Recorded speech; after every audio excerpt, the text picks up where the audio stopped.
There are a lot of beautiful self-words that are floating around the ether these days. Self-love, self-reflection, self-acceptance, self-exploration, self-confidence. And the beautiful thing about this little prefix is that when you put it in front of any generic concept, it becomes personal.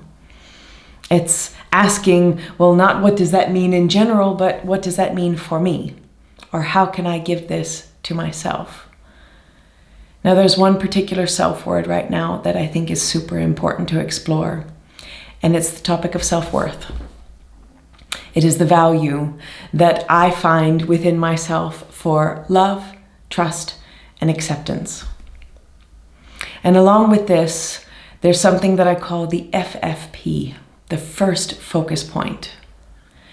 And this is often the deciding factor between whether or not we live in an emotional roller coaster or we have an inner stability that can deal with whatever is going on in our external worlds.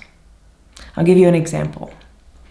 With self-worth, if my first focus point is external, then that means that the first thing that I'm doing is I'm looking at comparisons and reflections.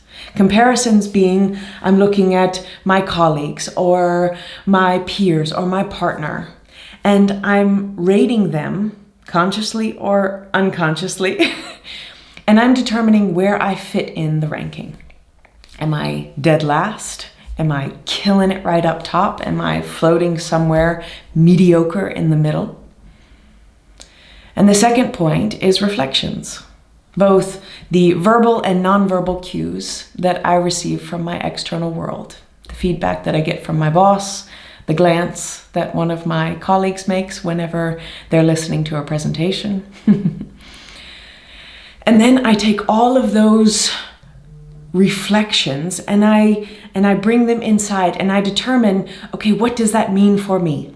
When I look at all of these things, what does that mean? And how do I live up? And how worthy am I of my place in this society? Now, as many of you are experiencing a lot of changes and a lot of unknowns right now, our external worlds are kind of shaky, which means that when you're loved and adored by all, that self-worth is sky high.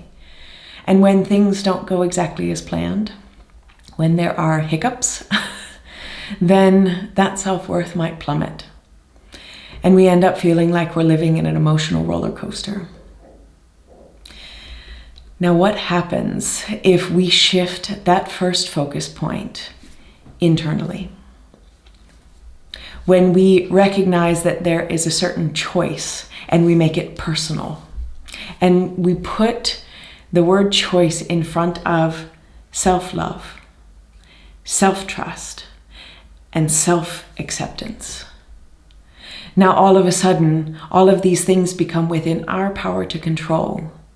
And this is part of the foundation of inner architecture, is can we choose to create an inner structure that is stable and robust and that can handle anything that comes in our external worlds.